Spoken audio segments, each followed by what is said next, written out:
So good morning, everybody, and welcome to Sight and Sound Technologies Global Accessibility Awareness Day session, our coffee morning. We can't provide you with coffee and muffins and all the nice things that our panel want to eat, but we can provide you with great conversation and a wonderful panel. My name is Stuart Lawler from Sight and Sound Technology, and my colleague Fanula Murphy from Sight and Sound Technology is also with us. And we have brought together a panel of three assistive technology users, because I think what Global Accessibility Awareness Day is about celebrating access for the more than 1 billion people around the world who rely on it. Our panel today, we'll do ladies first. We have Sandy Tomkins from Tipperary in Ireland, rural Ireland, and Sandy was informing me it was raining heavily. It's also raining heavily here on the east coast of Ireland. I think we're getting our rain first, Stuart. You're sending it up to us, you're Sandy. Getting All right, thank you. You can keep it in Tipperary if you want. Yeah. So Sandy has been exploring all sorts of technology, and she has some really interesting things to share. We're looking forward to hearing that in a moment. Krupali Parshotam, sincere apologies, Krupali, if I got that wrong. Krupali is a student teacher, has qualified as a teacher, currently looking for work, and she has been using technology through her studies. And I think we'll have some interesting things to chat with Krupali about.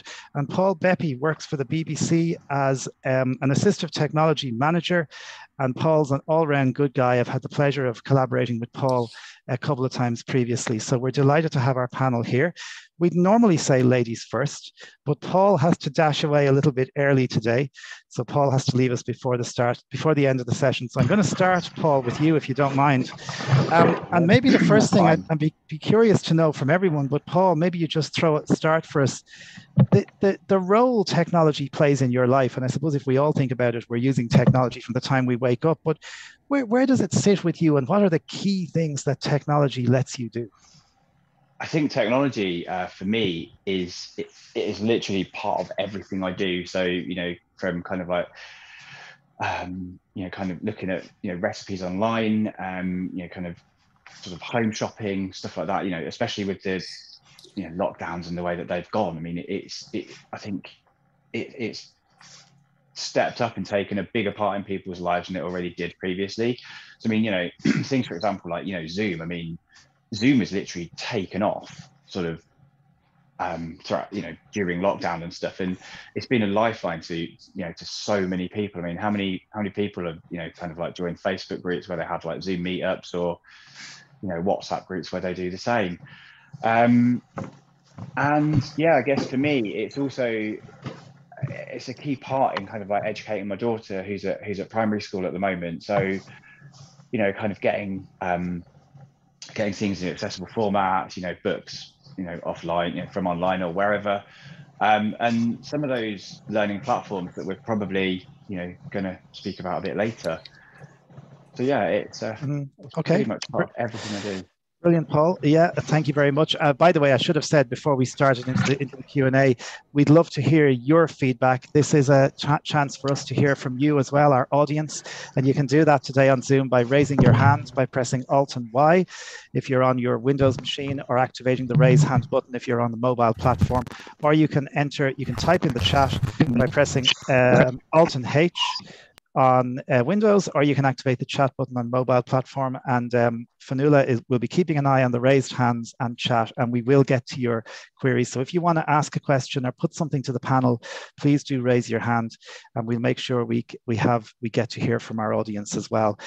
Krupali, I suppose I'm really interested in the life of a student. We were chatting before we came on air, and I was wondering, had you been studying during the lockdown? You managed not to have to do that. I think you finished just before the start of lockdown. So what was technology, or what has technology been like in your life in that journey through college? So I've, I don't know where to start. So basically when I was training as a teacher, there's a lot of reading, like with most courses. So it was trying to find a platform where I could access the materials that were core to my subject or to my course, and it's just obviously reading around the area too. So something just like the RNIB Bookshare was actually quite handy. because it has the relevant information and the core books that I needed. So I used a lot of tech. I even used things like YouTube to watch videos, because a lot of people may not think that's an accessible thing, but actually you can reference YouTube videos as long as they're, from a legitimate source. But things like, because my course was also very practical based as well, so trying to find technology that fitted into my practical sessions, we managed to find what I guess you'd call an OCR machine, which attaches to a microscope, which allowed me to project the image onto my laptop or my phone or even the smartboard at school. So I could see what was happening, the kids could see what was happening, and I could save the image, or I could record what was happening. So that piece of equipment was, to me, it was really fun, to be fair. Even all the other teachers wanted to have a go on it and everything. So yeah, so there's a lot of tech, and I had to also learn how to use VoiceOver quite quickly, or screen reader, because my site has deteriorated. So it was trying to juggle that and screen reader at the same time. And I'm sure Krupali as well. I mean, vision deteriorating. So going from that visual learning and visual way of doing things to an audio processing, that must be, I'm suspecting, quite challenging. It was very difficult, because listening to audiobooks and listening to the screen reader voice, it can be really distracting, or just really an off-putting process. But eventually you get used to it, and eventually you can find your own voice, because there's obviously a selection of different voices you can choose from, that you feel comfortable doing, and obviously the speed.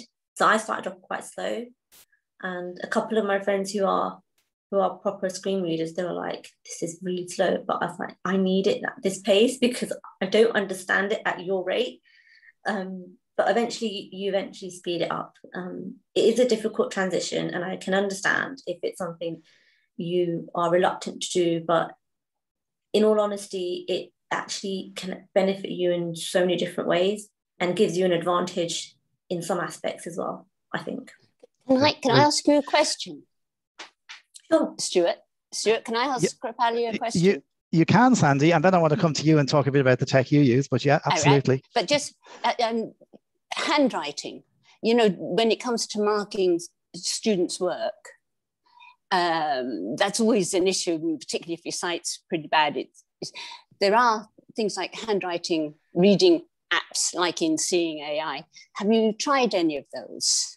Yeah, I've tried a few. I've tried Seeing AI, and to be fair, as much as I would love to be able to read kids' handwriting, you should just see the way these kids write. I know. Okay. So what is the answer? Yeah. I would be able to swap my role with somebody. So just because I'm a teacher, I don't have to mark my books. I can swap my role with someone else. So I could take on more lessons, and that other person can mark. Does more marking, yeah. So it's about looking at the tasks and seeing what can be done. Yeah. I'm gonna move on, because we will come back to some of this stuff in a sec. But Sandy, just maybe if you can briefly give us a bit, because I know there's lots of tech in your life. I know from having known you for quite a while, and from kind of seeing how you use technology, you're not just using the everyday stuff. You're kind of exploring new things that might be coming in a little bit down the line. I tend to kind of find something that I champion for a while, and so usually, and I'm sorry about this for Sight and Sound, but I try and go with the mainstream as much as possible, because for one thing, it's going to be 1/10 of the price, and also it's going to keep up with changes if it's mainstream. So. Many years ago, I found a French site.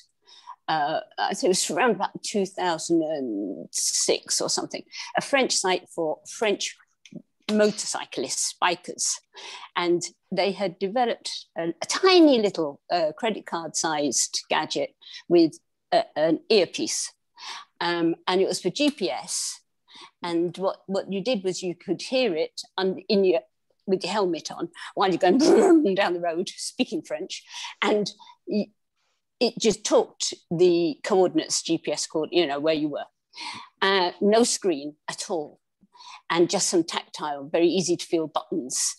The idea being you weren't to be distracted from the road when you're riding your bike. And I thought, hey, that looks good. And it was only about €200 compared to 5,000 for the software to go on my Braille note to do the same thing. So I got in touch with them and I said, I'm not a friend, I'm not a biker, but can I have one of your gadgets, please? And they sent me it. And I started to use it with my guide dog. It was brilliant. And a bit later on, they actually thought, hey, this is a niche market, we could use this. And they actually had us in mind as they developed. And I think it was in Australia, the guide dog school started training people with it when they were training people for new guide dogs. So what I mean is sometimes you can go mainstream and change it, change the direction. And of course, what's really interesting about that particular scenario, Sandy, is that company became Capsies, who then went off and made a whole load of things, including the Smart Vision and Mini Vision phones. But I haven't even seen those. Yeah, you'll also be glad to hear. They jumped on the...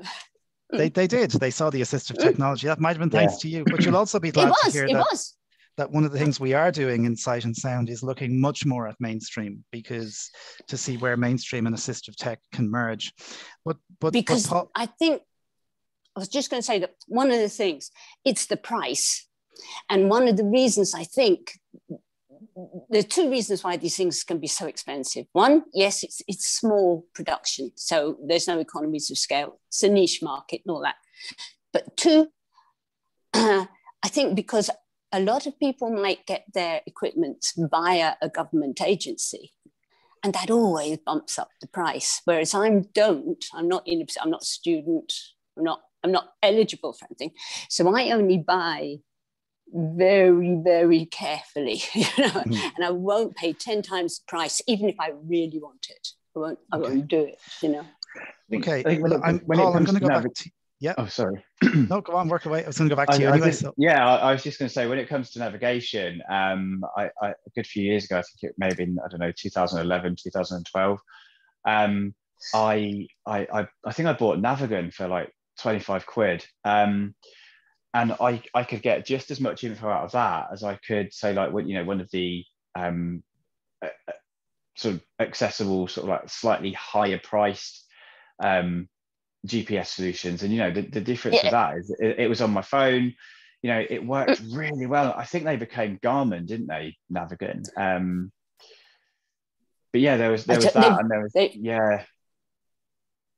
the iPhone, and Android has completely changed the whole adaptive tech thing. Definitely. Yeah.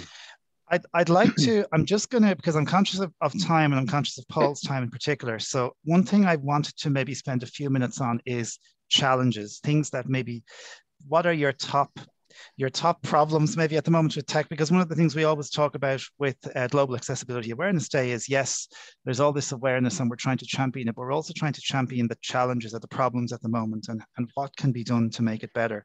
And Paul, I suppose I'd be curious to know what at the moment is driving you crazy or is providing a technical challenge maybe?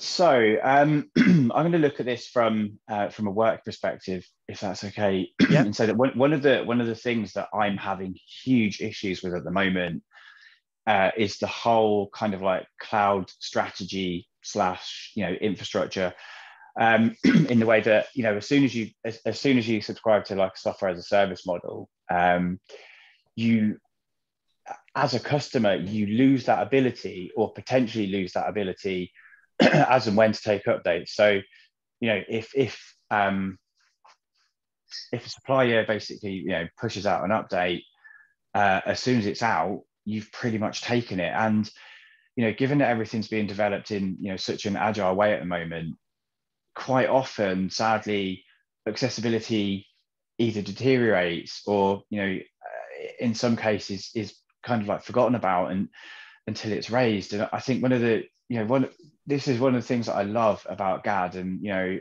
I've done a few GAD events, for like BBC, Atos, and I've also sort of spoken at a few others. Is that it's a chance to actually celebrate that accessibility and, you know, raise that awareness. I kind of always think that, you know,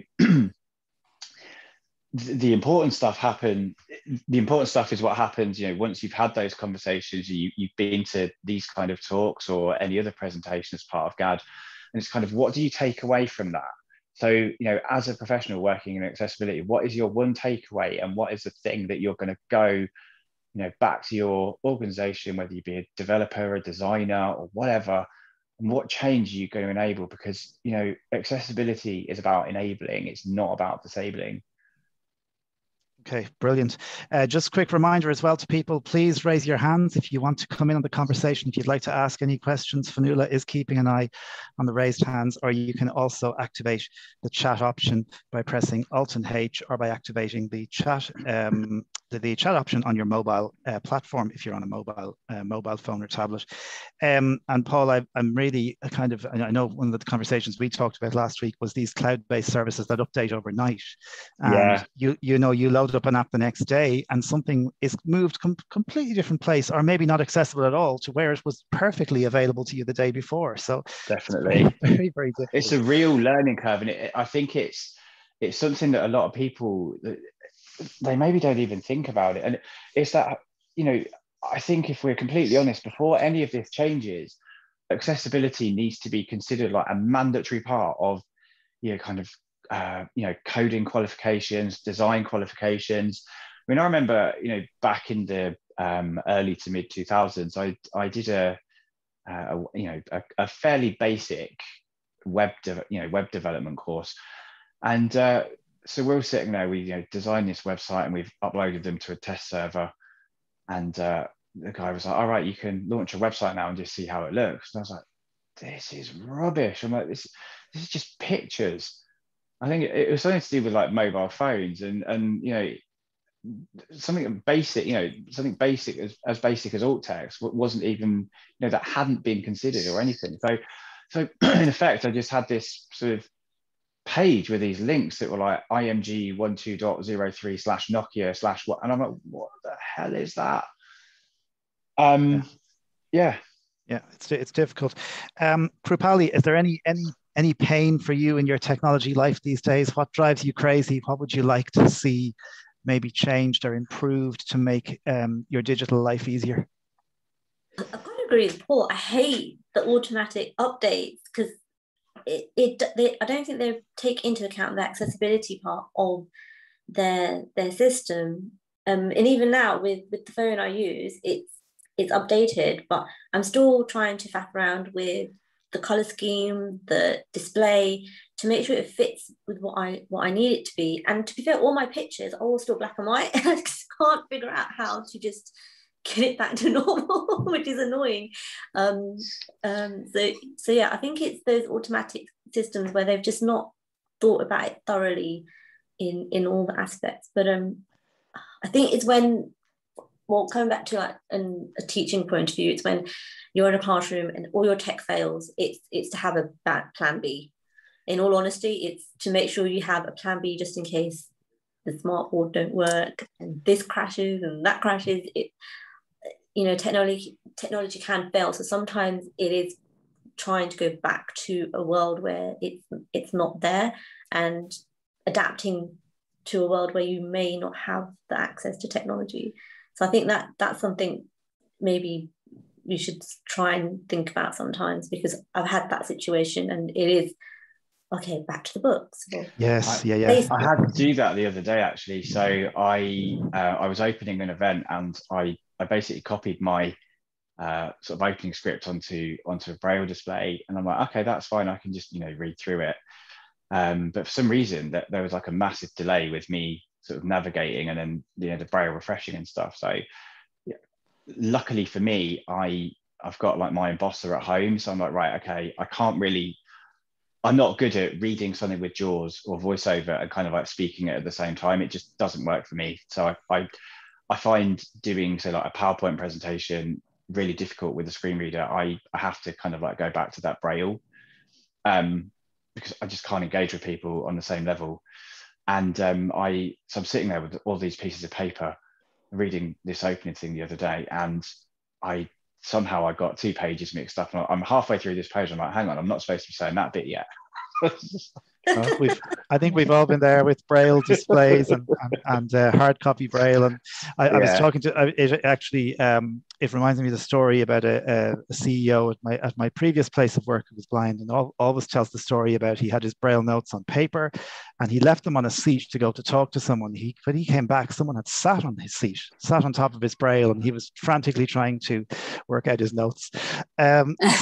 Sandy, I know you're probably always you're someone who's always looking for solutions, but what's in your life at the moment that's maybe providing or creating problems for you in relation to technology? Problems or challenges or pain? Pain. Is it? Am I looking for the negatives, or am I looking? Because I don't know. I don't know that I've got any negatives at the moment, Stuart. Great. I'm coming from a different position because I'm unproductive because I'm not working. So I'm not focused on computing and platforms and different formats. I'm much more kind of trying to get back out in the world. So I'm more involved with navigation techniques and using technology in that context. And as such, I have come across something. Well, I'd say there's two things we have to look at. One is things that we want society or councils or colleges or whatever to install. And the other is what we can carry on our bodies to help us navigate the world. And so, and I think there's a problem. If you only wait for the first one to happen, installing a system like Bluetooth speakers and things like that, you wait forever. You know, you only can go on holiday in Rome or something where they've installed it. You know, that's it. It's not going to really happen. It's wonderful when it does. So, for example, there's a new app called Good Maps, which involves Bluetooth beacons and stuff, but it involves every building being mapped and then having the Bluetooth beacons installed. The likelihood of that coming to Tipperary, I would say, is about as good as me going on holiday with Donald Trump. You know, it's not a high likelihood. Okay. But that can be good. And I do have a suggestion for a system-based thing, which I will come to in just a moment, Stuart, because I'm so excited about it. I think the other thing is an amazing app. Yeah, but you've got to have structures that go with it. Yeah, you have. Yeah, to get absolutely. And I don't think they're going to happen. You know, because something else is happening in technology. It's moving so fast. It's moving and it's getting faster. It's exponential. And for us, particularly with driverless car stuff coming online and everything, that's going to have a massive effect on our capability to use stuff more on our bodies as opposed to the stuff that's installed, you know, around like Bluetooth beacons, for example. And the trouble is, things that are coming online now, and you think, I'll get that. That is going to do what I need. And then next week, something else comes on. It's got LiDAR as well. And you think, I wish I didn't buy that one. You know, so you end up going nowhere with anything because it's so fast, the pace. You'll always be thinking that, I suppose, Sandy, wouldn't you? Because you're always looking for the next, what is the next thing? And they're coming along too fast for me now. So I've decided that sometimes you've got to try and spot a winner and go with it. And so at the moment where I've gone is with one thing called Navi Lens, which is, it has two aspects. You print on paper through your ordinary printer QR codes. And these QR codes you can then put up anywhere. I put them in Ziploc freezer bags so they can deal with the weather. And I stick them on things. And then I can just use my phone and it'll see them from maybe 30, 40 feet. Sometimes they say 30 meters away, but I'm not sure about that. But your phone camera will see them and you don't have to know where to look. It has a huge wide cone of vision, the way the phone works with these QR codes. So you can be almost directly alongside, you know, you don't have to be directly in front at all. Your phone will pick up, it will tell you the name of the code so you can name them. And it'll give you any more information that you want. And the phone will guide you with clicks and haptics right to within an inch of the thing. So and that's Sandy, giving is the app free? I'm really sorry. Oh, yes, this is. I'm going to move to. Sorry, Paul. Yeah, it's 11 o'clock. So, okay. So just obviously, Paul, sincere thanks for joining us. I know you have to head. No worries. That's thank you for being part of our Global you. Accessibility Awareness Day, and we hope to catch up with you soon. Definitely. Speak to you All soon. right. Thanks a million, Paul. Take care. Bye-bye. Bye-bye.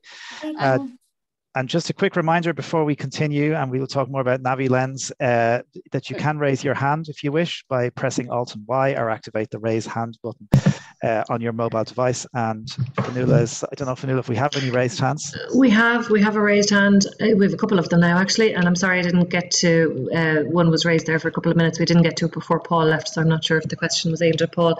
Do you want me to bring someone in now, Yeah, Stuart? let's just bring someone in and we'll see. We'll throw all the hard questions to Sandy and Krupali.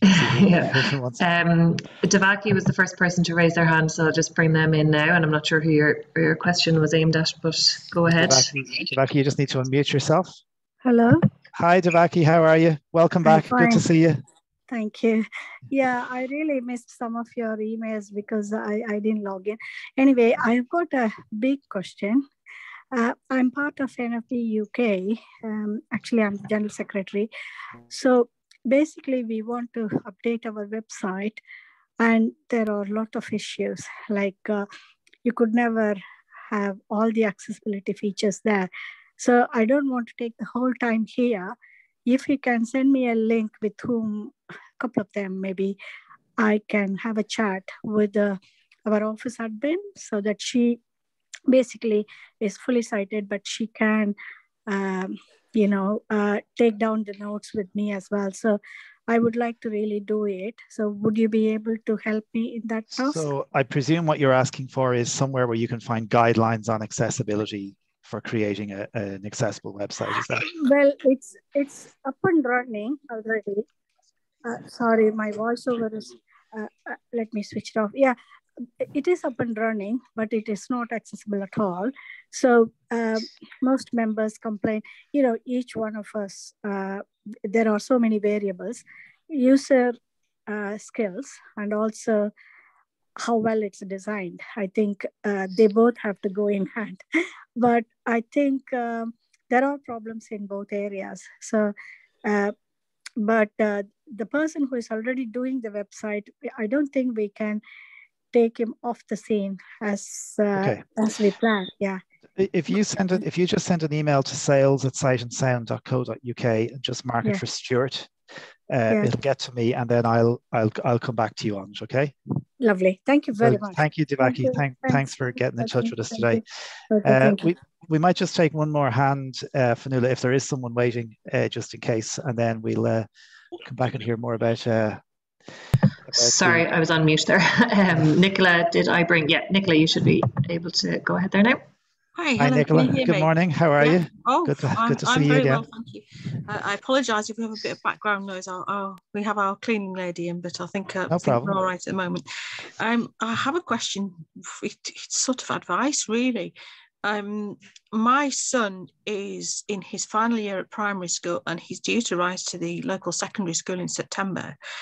And they use a program called EduLink, which it sounds really good because it allows parents to log on to see their homework. So you can pay for their school meals. You can see all sorts of things, and I like the concept of being able to do it. But guess what? It's all little buttons and things and logging in, and I approached the school and explained the difficulties I was having, and I actually had a meeting with a representative of the company who run this EduLink called Overnet Data, and she sounded very helpful. But now, she's gone away, and nothing seems to be happening. And I'm conscious that part of what I think they need is some advice, either a list of guidelines, or possibly somebody who they can talk to get advice as to how to make their website or their program more accessible. So I have a couple of thoughts, and I might give you mine first, and then I might pass it over. Maybe Krupali might have some insights here as well. Can I just say, I've sent them. There's an RNIB business access team or something. I've forgotten its proper name, but I've given them those details. I was going to mention RNIB. That was my first thing, and I'm not as familiar being over here in Ireland as to exactly what services RNIB provide in that regard. But there is also, we do have a consultancy service through Sight and Sound, and I can put you in touch with one of my colleagues, Nicola. So if you want to drop me an email, we'll see, can we do that to see if we can help as well. But I suppose it's also, I would be advocating, if I was you anyway, with the school, because they presumably are there's obviously, they have a contract, or someone has a contract with this company, and they can push as their customer to say, hey, we're getting feedback from one of our parents who really wants to use this thing. What are you going to do about it? Or the authority, I presume the education authority, or whoever's paying the contract. But I mean, the other thing is that it is the law now, as I understand, that companies need to make their websites and their programs accessible. But I had a looked at the small print, and it says with an exception of schools. So you think, well, hang on a minute, is this going to let them off the hook? But it's the company that's providing the accessible technology to the school, not the school itself. Do either Krupali or Sandy want to come in here, and do either of you ladies have any thoughts on this? Because it's a kind of a broader area as well, isn't it, around whose responsibility is it? I mean, before they do, they do seem quite positive to this company, and there is a letter. I mean, there's a toolkit which I've downloaded from the RNIB website, but it's all about the law this and the law that, and it's very much the stick rather than the carrot. And at the moment, while there appears to be a spirit of cooperation with the company, I would prefer to stick with the carrot. Well, you'd like the carrot, yeah. Yes, I think the carrot's better than the stick. I think that always works better. But let them know that some nasty person somewhere has got a stick as well. You know what I mean? Yes. You're not using it, but someone's got one, because otherwise you get lots of nice words, but very little action, and that's what you need. Yeah, absolutely. Yeah. It's finding the balance, I think, between the stick and the carrot. I think the only thing I can say that's worked for me over time is, if you're going to go to a body and ask them to improve, and as Stuart said, they have a contract with a firm, either go as high in that first body you go to. So if that's the school, you go to the head. You don't go to a teacher. And if she says, I've tried, nothing's happening, you say, well, would be all right if I speak to them? And then you go to the head of that firm that has the contract. Just don't bother low down, go straight to the top, because it'll work. Yeah, because it's in their interest to make these things accessible, and it's not difficult. No, exactly. It is in everyone's interest, So I'm sure the RNIB would be the route to go to. But you just got to get those two to connect. To talk to them, because I'm wondering whether to go to I'm wondering whether to go to RNIB and say I'm having trouble with this, company, the website. Can you get in touch with them or something and see if it would work that way around? Yeah. Absolutely, and I think it might be worth having a chat with RNIB to see what they would suggest, because they're obviously doing this all the time.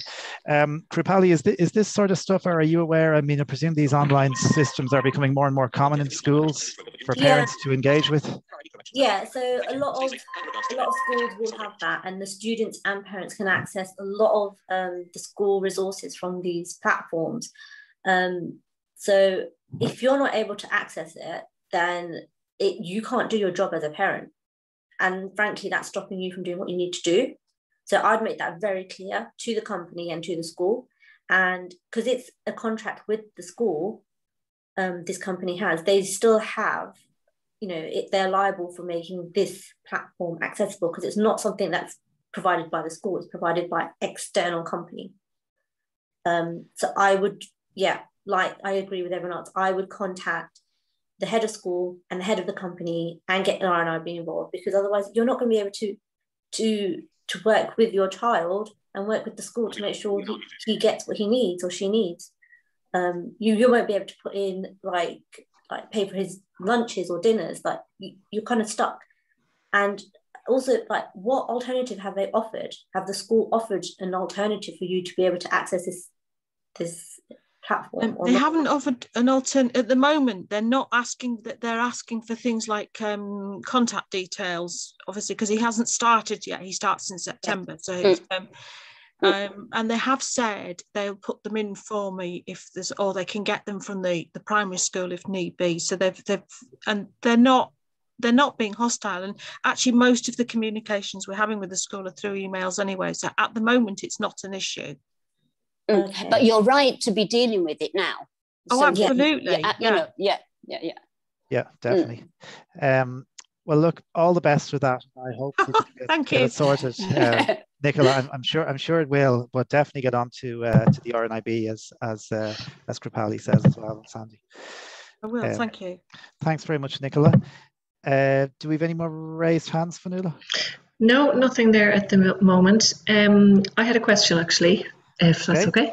Yeah. It was just something that Krupali said earlier about always having to have a plan B when you're in the classroom, in your context, obviously, Krupali. And I'm wondering, for younger people, is that getting harder to have a plan B that doesn't involve technology? You know, we're so reliant on it now, and the younger people who are coming up have grown up with it compared to maybe older people who had different systems in place. Yeah, so I was just wondering what your thoughts are on that, I suppose. Yeah, interesting. Yeah, I think a lot of just generally with younger people, they do find it quite difficult to detach from technology, and they rely on it a lot. But coming from a VI perspective and being a VI student, I've seen quite mixed reactions. So some students who are VI who rely on technology and think it's great, whereas I've seen a lot of other students who stick to the old school, so they still use braillers, braille lights. And again, they're quite reluctant to want to use screen readers or, technology to support them through their education. And I can understand for a young person, it's quite difficult to get a balance of both, I think, because obviously we need technology to progress. And I do believe some students do need a little bit more to be able to progress to whatever they choose to do at the career. But they also need to know when to cut it off. So that's just recently I've noticed there's a particular VI student who's very reluctant to use technology, and the direction they want to go in, it seems like it's something they would have to use. But I think it's something they will have to come around to when they're ready to come around to it. So it is a difficult one. There are mixed kids out there. Yeah. Great, thank you. Thanks for that, Krupali. Thanks for the question, Fionnuala.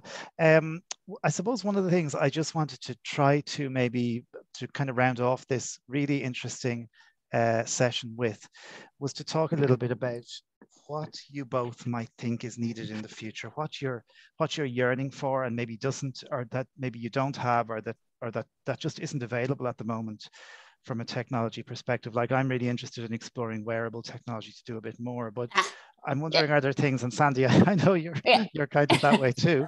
So Sandy, maybe we'll start with you. Like, what are you looking for? What's your ultimate piece of kit? Right. Can I jump in? Mm-hmm. Because voiceover was talking over you just then, yes, I didn't hear you. Is that right? Yeah, absolutely. Okay. The ultimate bit of kit. One is okay. I'm thinking of cars. I'm thinking of what you can wear that will give you the sensors that a self-driving car will give you, so that you know what's around you, and you are fully in the world. And aware of holes in the ground and people and who's smiling at you. Wouldn't give you vision, but it gives you the same information as vision. And I think we're beginning to get there. There's a thing, I've just put my name down. I suppose it'd be like a Kickstarter, I'm not sure. So I actually paid for it. So I hope it does come true. And it's called The Strap. Have you come across that? No. You haven't? No, I haven't. I'm cutting edge. Tell us all about it. Okay, then. So it's basically you wear basically a strap that goes around your rib cage, your torso, and straps that go over each shoulder. And then at the center, at the front of your chest, there's a sort of small, I don't know how small, I hope it's pretty small, unit, right? So we'll say, I guess it's smaller than an iPhone, and that is one sort of center of your chest. And I believe it's got LiDAR and sonar. I'm not sure if it's using cameras as well. Well, LiDAR is a kind of camera anyway. And it's using other sensors, I think that, and it's using accelerometers and gyrometers and all the rest. And basically, it says it will take the place of the white cane in the sense that it will see holes in the ground. It will see steps up and down. It'll see odd surfaces. It'll certainly see things like poles and people, and it looks from the ground in front of you up to above your head. Sandy, I'm just really curious, when you hear something, because a statement like it will take the place of the white cane is a pretty big statement. Yes, I know. And that kind of scares me. And exactly. Makes, I just wonder, because I wonder even if it did take the place of the white cane, and I'm not sure that would ever happen. Are we so used to holding something in our hand? So that's, See, this is interesting, because I've had guide dogs all my life. But it's taken me 6 years to get a replacement guide dog after my last one died. And I still don't have one. So I've started doing long cane lessons over the last couple of months. And that's the first time I've ever used one in my life. I didn't even own any kind of cane until now, really. And so I'm just beginning to learn the delights of the cane on the pavement, and to read the pavement, to read the ground, which I've never thought of doing before. And hang on, they're talking over me again. That is, I'm thinking, right, can this thing do the same as this stick? Because basically, here's me, a getting very mature lady, using a stick, the same I would have done 100 years ago. So, with all this technology, I'm still me and a stick. So what I want to do, whether it will take the place of the white cane or whether it will really help, which is what I'm really relying more on. Yes, I'm not personally like you, fixed on having to have something in my hand, because this is new to me. I haven't done it. Yeah, of That's course. Not been, yeah. I'm used to having a dog. I'm quite likely to want to have something to kind of, but it's a totally different sensation, feeling, and mode of movement, But I think in a way, it might, if it works the way it's described, and there's a big if there, if it works the way it is described, and I do use things like the Sunu band and stuff, I am used to sonar and haptic response and wearing it and feeling it. With the Sunu band, a lot of people try it and say, no, it doesn't work for me. And I think it's because they haven't actually realized how it works, how you use it. You certainly don't use it all the time for everything, because otherwise you just end up with a wrist that buzzes and it means nothing. You have to learn to use it and how to sort of stroke a wall with the wave and stuff. There's a real technique to it, which I think I've got fairly well. So I am used to that linking me with an untouched reality, like a wall, So I think I could actually use the haptics, which go around the belt, around the straps, so your body will get the reaction. I think I could translate that into me as the same as feeling it at the end of the cane, So you feel the step with the cane, and instantly you step up because it's like the whole body reacts properly. I think I could do that with something that is remote. Yeah. It's fascinating. I have sort of visions of us all having to be retrained in O&M with this device, but maybe, listen. But you can always keep the stick. You know what I mean? No one's going to take it away from, well, I might. But I know, generally speaking, nobody's going to steal the stick. But it could be an additional, and it's doing your head level as well, which the stick doesn't do. It was like you're turning superheroes. Superheroes. Superheroes. I know. Yeah. And with the little emblem in the middle, it does like that. I know. But no, they do say that Iron Man. It's like Iron Man. But the other thing to go with it then, so that's one thing I would buy. And the other thing you don't have to buy, it's free, is a Navi Lens. And I'll just tell you the last bit. The main thing of Navi Lens is if it's installed in an area, so college, hospital, town centre, you get these little codes which are free. You can print them on whatever you want. You can print them on paper, but you can print them on vinyl. You know, you can print them on tiles. So it's just got to be printed. You place them. There would be a good way of doing it, or there could be just my way of doing it, which would be place them in shop windows and things like that. But you can map the whole area, and you can map it in such a way that you can be guided. So, for example, say there's a crossing. One of the things I'm finding with the white cane training is I don't cross roads straight. I just veer off at any old angle. I mean, I leave it intending to go perpendicular to the curb, but it isn't where I end up at the other end. So, but with this, if there was on the, say, the pole opposite, or even on, say on the traffic pole or whatever it is, if you had one of these codes, my phone would see it and it would guide me straight across the road. Because it goes click, click, click when you're on course, and a bloop or a bloop when you're off course. So it's simple. You can reorient yourself. Yeah, absolutely. You could do that across car parks. You could do that in parks. You could do it in buildings. You can find the bathroom. Your phone can see as many of them as there are, and you just tap the one you want to go to, and your phone will. How far are we away from this strap? I know you said it's a GoFundMe or a Kickstarter or some of those. Well, I paid my money. They say August. Okay. But well, like a lot of these things, Yeah, we'll have to check back in with you, Sandy. Well, I'm quite interested because I'm a Londoner. So for me, carrying a cane, it's something I have to do because it is the way it is. But getting my cane stuck in gap stuff, it's quite painful. And plus, I like my hand to be free. And plus, I do feel like my hand gets quite painful as well, holding the cane.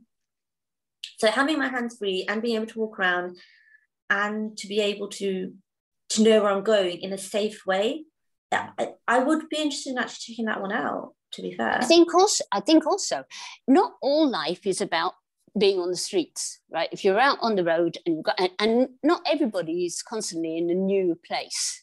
So if you're in places and it could be in buildings, you don't need to use the cane because the floor's safe, and you know what I mean. It could be something that supplements other aspects of life as well, But nobody's picking up on this. Navi Lens is the biggest thing, because if you put this in and it's free, everything else costs. Bluetooth beacons costs. Everything else costs. You get smart Navi Lens. So let's say you're going into a airport, okay, and you've got your phone.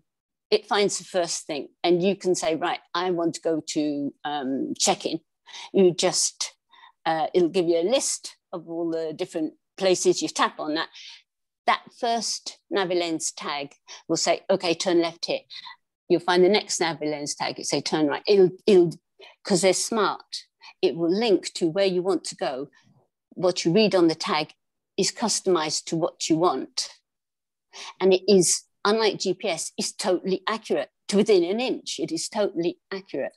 So I think that is real, and it's free, and it's in Barcelona. It's up and running in different cities around the world. And I think we should just jump on it because it's free, it works, and they're just improving it all the time. Sandy, you're going to have to go to Barcelona and check it out. I think Sight and Sound should be sending me to Barcelona. Right. Quite honestly. Come back to us on that. I want to just go to Krupali for a sec because Krupali, maybe to ask you the same question. is there something that you're looking for, or something that, a piece of technology that would really make your life easier? Okay, on a personal level, it would have to be online shopping. That's what I find extremely difficult sometimes, because obviously you've got images and sometimes the description isn't that great, but having an accessible image where it gives a description, or just even like if you do have some vision, just like, for instance, if you've got like a white piece of clothing or a white item, it does not help if you put it up against a white background. It would be so much easier if you just put a contrasting background or provide a really good description of the item that you're actually trying to sell. And for me, as much as I like going out to do my shopping, whatever it may be, I would still like to be able to access online stores. And I find that quite difficult sometimes, due to colors, due to the way it's presented.